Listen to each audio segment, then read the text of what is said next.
So as I said before, there has been a change in the schedule. The video that was planned for in here will not be shown, but we have a special guest, Dr. Teemu Hartikainen. If I said that badly, I apologize.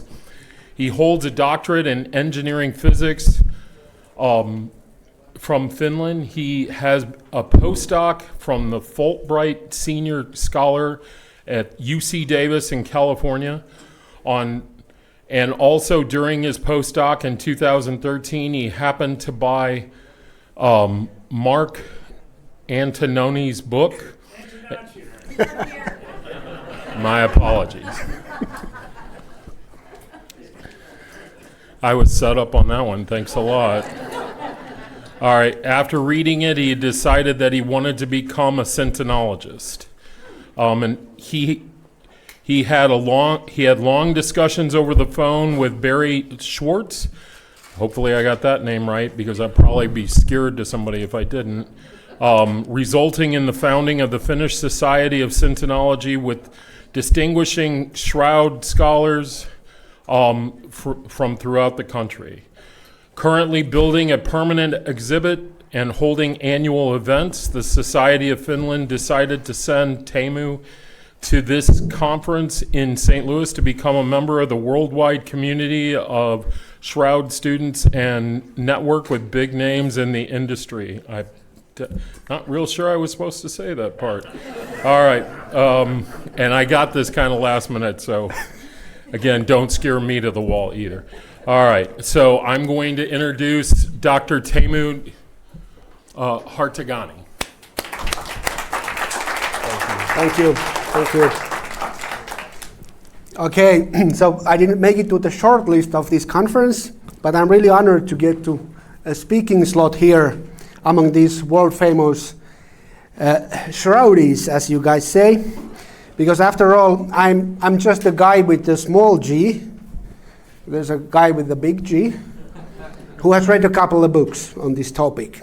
So I haven't done any original research myself yet. But as you heard, I do have an academic background. I was studying engineering physics and superconductivity, more about the appliances of superconductivity and energy efficiency. And I just heard that I only have 7 slides here, and I'm the most efficient of all the presenters already with that number of slides. So here, but yeah, I left the academic world behind me, so I'm right now working as a special advisor to the Minister of Economic Affairs of Finland. So yes, I have been to the White House with the minister here in the US, but right now I'm representing the Finnish Society of Sindonology, which I founded with Dr. Juha Hiltunen, who is the author of this book and also behind the research that I'm presenting now. So, then maybe a few words. Why am I interested in this topic? I think that in the church today, there is too much talk about issues that are not so relevant. We are supposed to be talking about Jesus, but in my country as well, people are talking about gay marriage and Trump. And by concentrating on the shroud, I'm kind of shifting the focus of the discussion back to Jesus, which I think is the most important thing here, and that's also the mission of our society.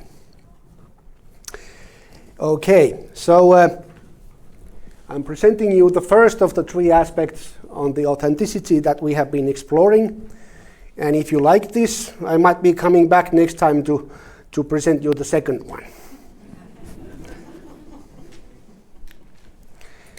So, based on the original research by Dr. Hiltunen, it's about the 1389 letter by Bishop of Troy, Pierre d'Arquis.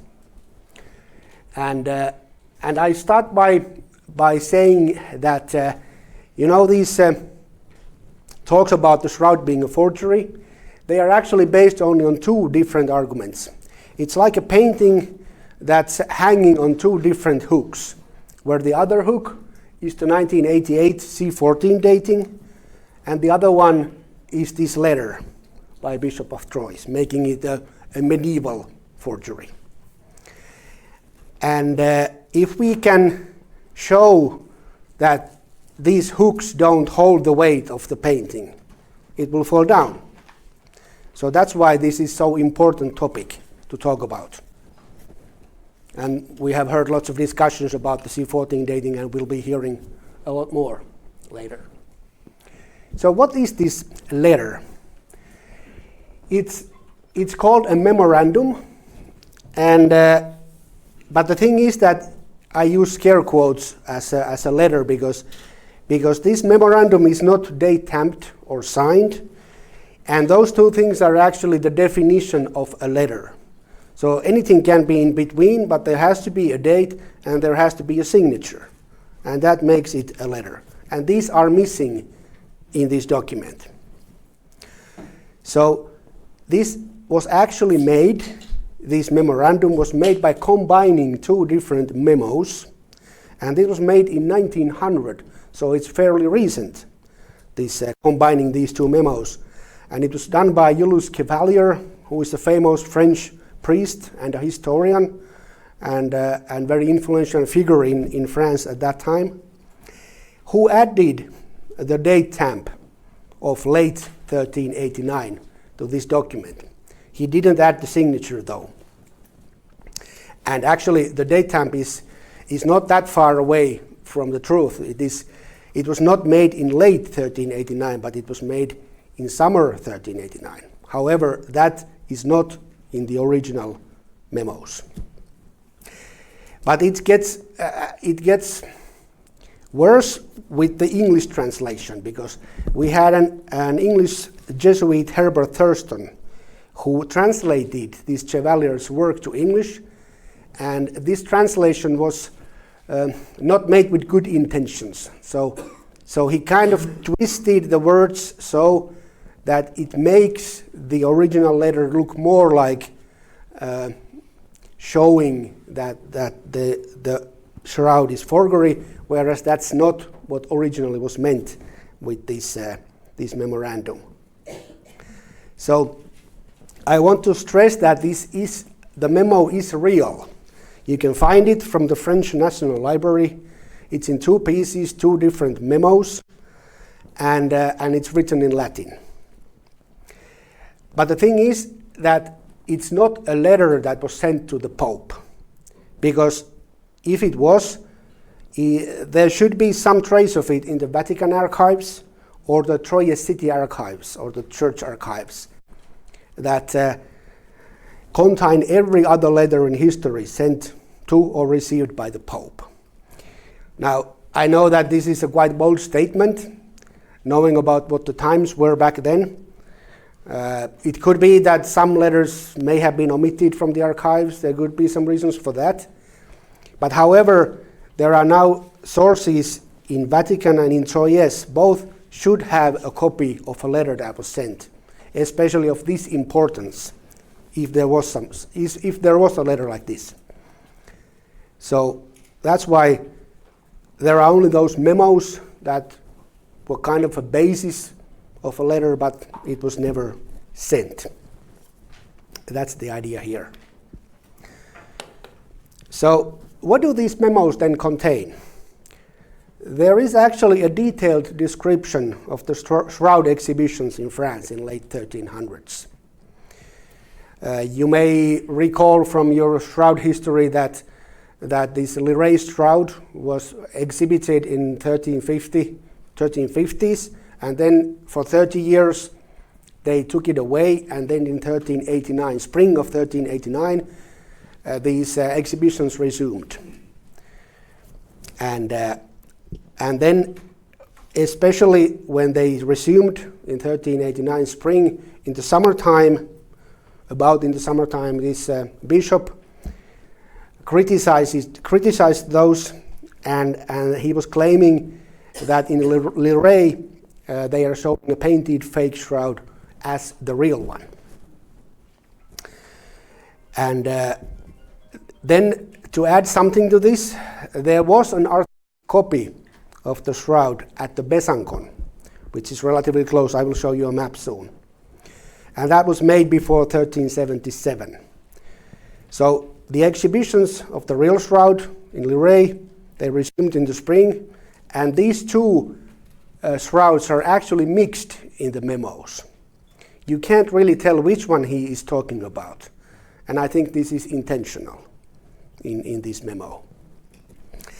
Because in 1993, there was a sindonologist called Hilda Leinen, and I think it's Hilda is a female name.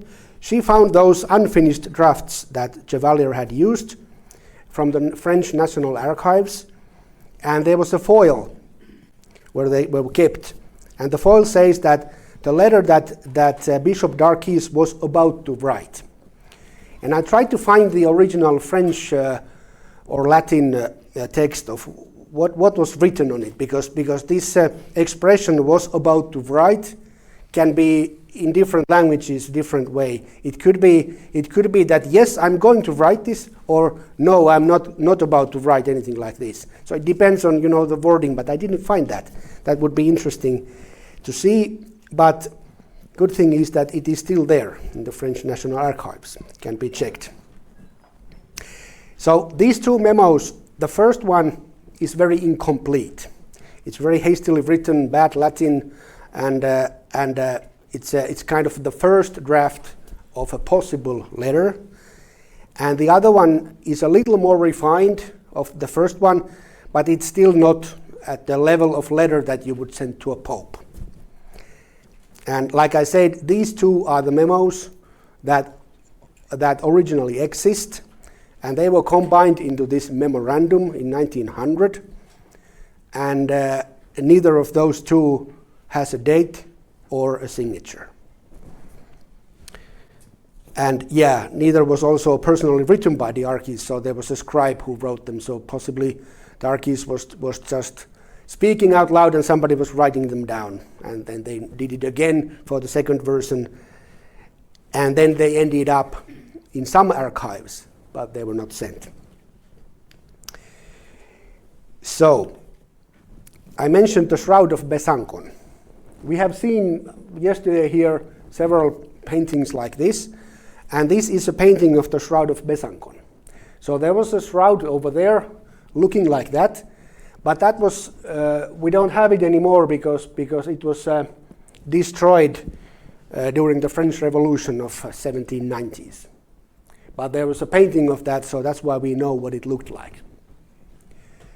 And with the map, you'll get to see the clues where we are. So you can see there's Paris, Brussels, Luxembourg, and Geneva. At the center is Troyes, and Liray is only 12 miles south of Troyes, meaning that in modern terms you would say that it's the same metropolitan area. Whereas the Besancon is 150 miles southeast. Besancon is written over there. So it's much more far away. And the Bishop of Troyes never went to Besancon to see this shroud that you see there. But he, of course, knew of the shroud in Liray, which was very close by. So why then was this memorandum written? Our reasoning is based on cultural and historical analysis of the period and on the interactions and relations of the people involved there.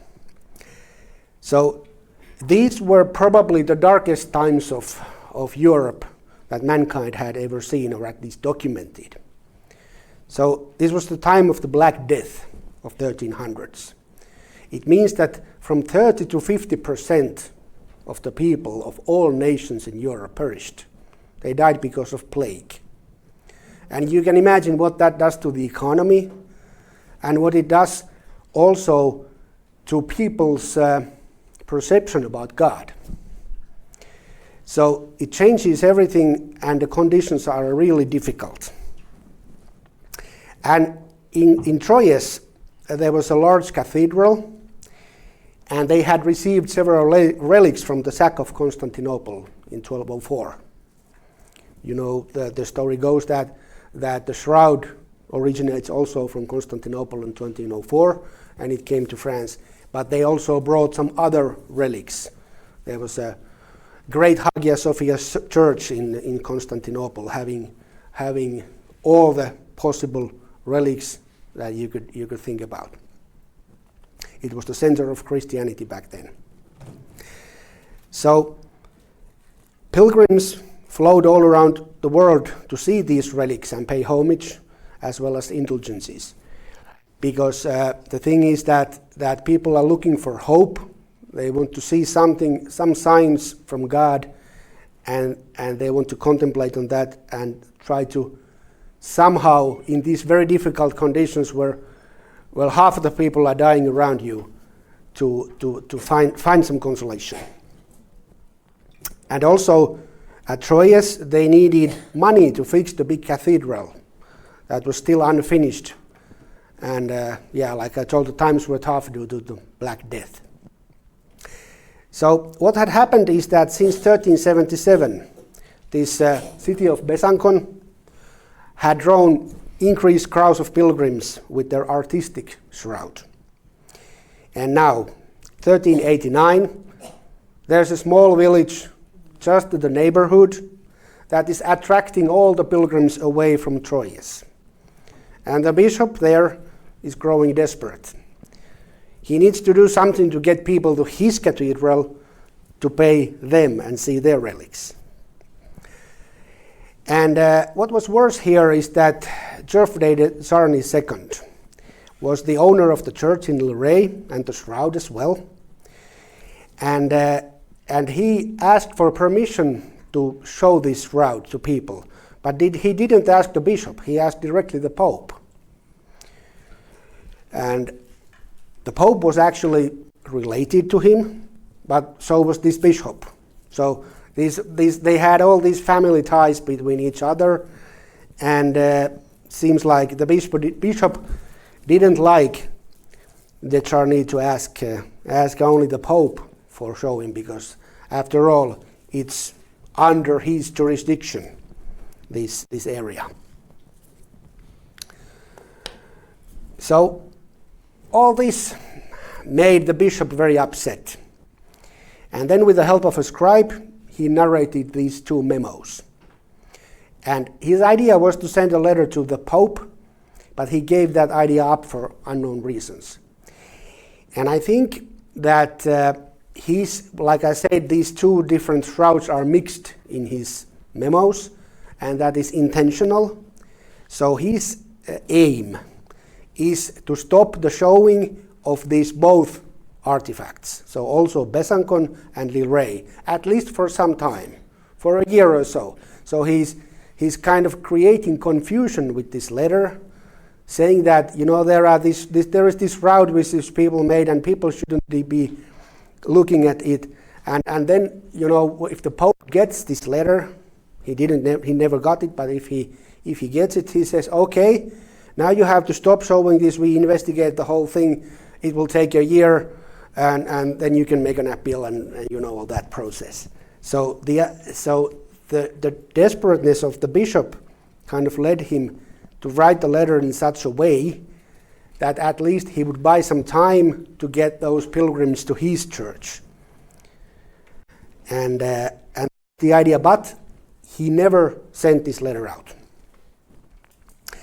So maybe after sleeping overnight, he realized that, this de Charny is actually a very influential person here, and he's related to the Pope. He's married to the daughter of Henry de Poitiers, the brother of Henry de Poitiers, who was his predecessor as Bishop of Troyes. So we have all these connections between these people, which we really can't get much into, but we can imagine what it means. And maybe he understood that it could have made things even worse for Troyes if such letter reached Pope, as he was too well connected, and his father, had been the highly respected war hero who inherited the shroud, and he was knighted by the king and all that. So whatever the case was back then in 1389, what we saw in the 20th century was a completely different use of this memorandum that the bishop had originally intended. And this is considered kind of a modern ideological fake, this letter, while the memos are real. But doing a little bit of alterations here and there, adding words, translating it in a way that it looks like discussion about the fake shroud in Liray.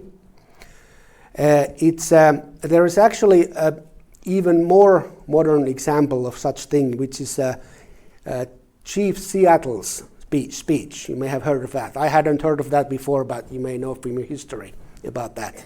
So that's also a kind of letter that was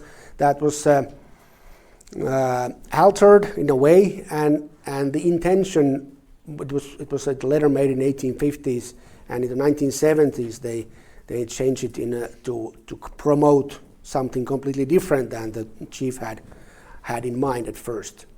So that's kind of an example of what is done today, and this is an example of what was done back then.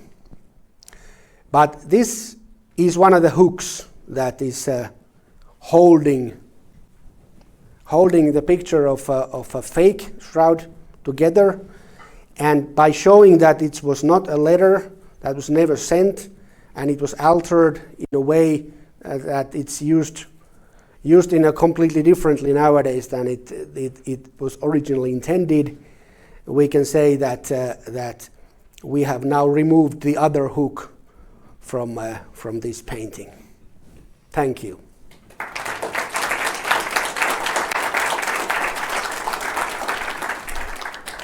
Question. Can you hold up that book? What's the name of it? Oh yes, Finnish language book. Photograph of Jesus. I've already had several people tell me that they would like to see this translated to English. I might do that because I really think that this is among one of the 10 best books of the Shroud in the world. So,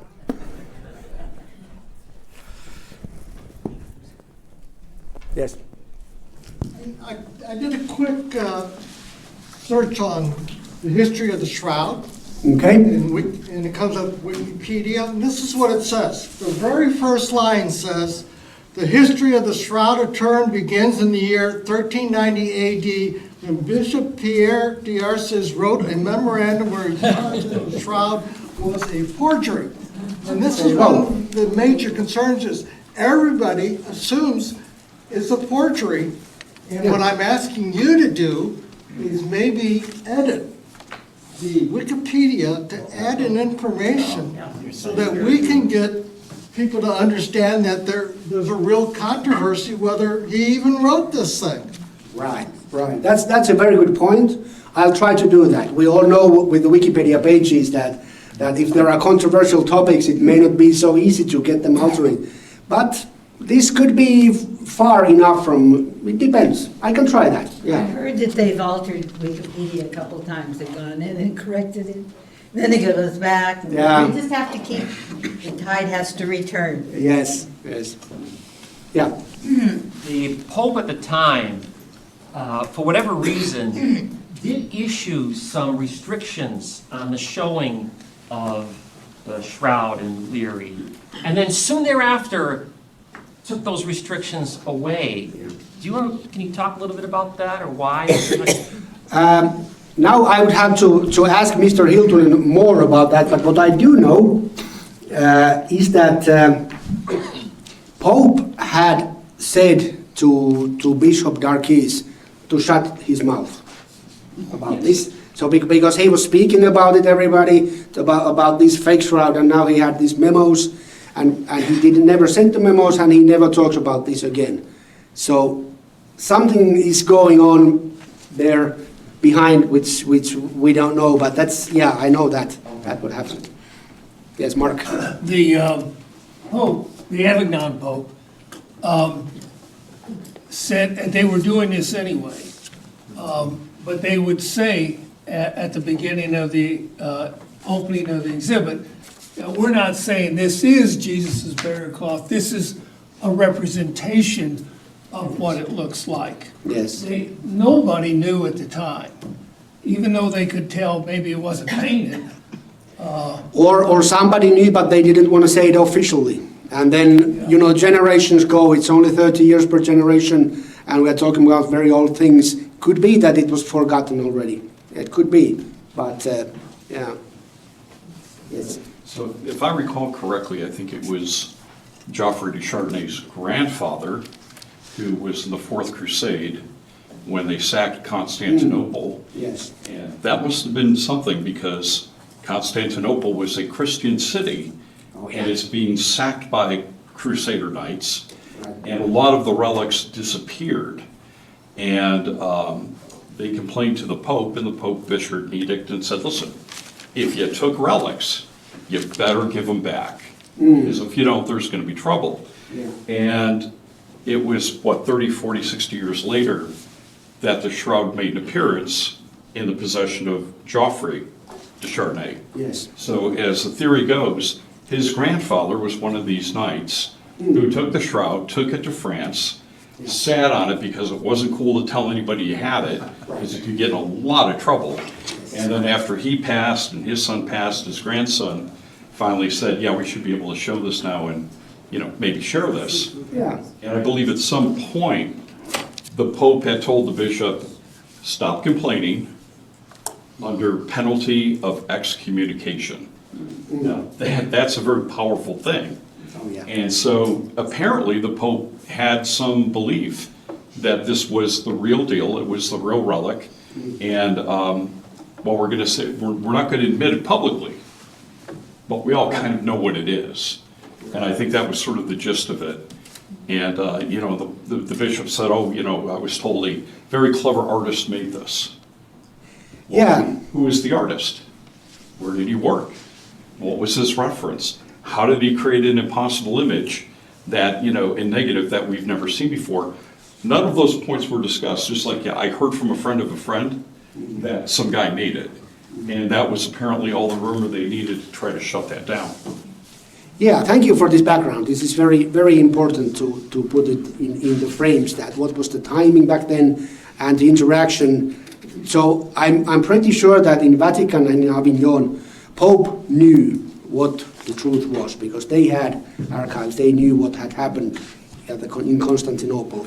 But, yeah. Okay, Mark.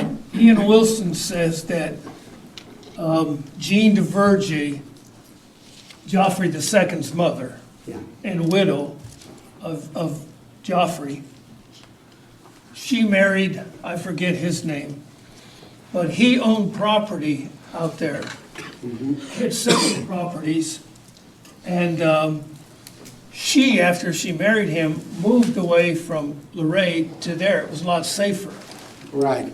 And Wilson thinks there's a very good chance that Clement VII, the Avignon Pope, his uncle was Jean de Vergy's second husband. And he probably saw it somewhere and had already made up his mind, well, this isn't a painting. You don't see any paint on it. Right. And that was maybe part of the background as well. Yeah. It's actually very funny to think about that. Over the centuries, people have always called this an image not made with human hands. And nowadays we have these people saying that it was made with human hands, and they haven't even seen the actual shroud. So. Neither did Chevalier. I'm curious about your next two bullet points. So tell me more about this Jesuit priest. What was his motivation? Why was he editing the way he was editing? What was driving him? My understanding is that he was one of the medievalists. So he wanted to show that this is a forgery, and that's why he translated it in that manner. And then did he have reasons for wanting to show that it was a forgery? What was his?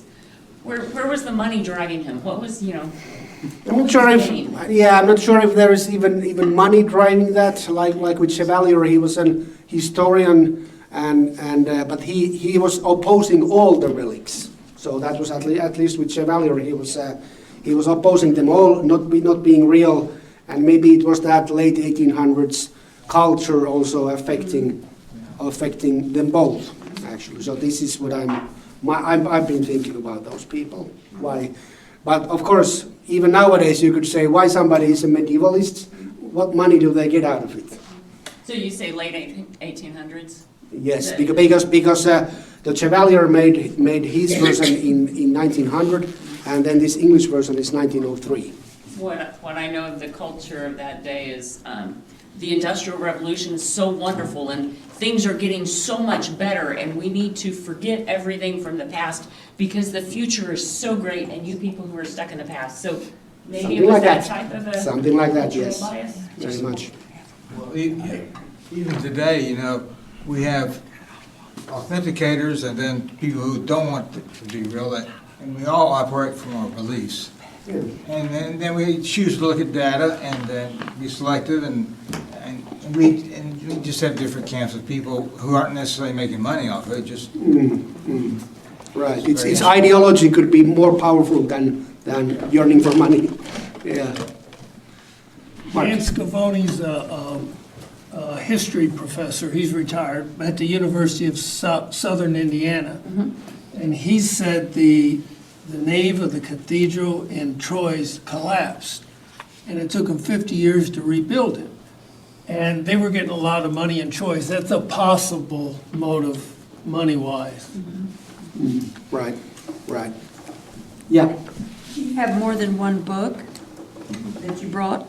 I brought only one. I brought only one book, but of course you can make an order if you wish. Okay. I'll need to get the name of it. Yeah. Yeah, My please do. grandson speaks Finnish. Oh, really? Okay. He's from Norway, so he can do all those languages. Oh, right. Great. Yes. So listening to your talk, it's the first time that it really occurred to me. This could almost be like a Dan Brown novel, you know, the travels of the Shroud. Oh, yeah. You know, You're here right. it is, and the Arabs are sacking the city, and somebody's got to dig it out and hide it, and there was even some discussion that it might have been in possession of the Knights Templar, because they were accused of heresy, and one of the points that was laid against them was they were worshiping the face of a man. Now that just sounds a little innocent enough, but if the shroud was folded in such a way, you would only have the head visible. And as part of their sacred rites, you know, they were indoctrinated into the shroud, as it were. And so one of the reasons why they were persecuted was to try to get their hands on that shroud, which of course it disappeared and made a reappearance later. But this thing's more well-traveled than I am. And it's had a pretty interesting journey over 2,000 years. And, you know, people who had it, kept it, protected it, lied about it, you know, squirreled it away, and ultimately traded it to the House of Savoy for a castle in France and I think some additional money. And today, I believe, it's the personal property of the Pope. I think the last King Umberto, whatever, second, third, fifth, actually bequeathed it to the Pope personally. He did, yeah. So, but yeah, I mean, we have people here who write historical novels about the Shroud. So you can take note and consider that. All right, anything else? All right.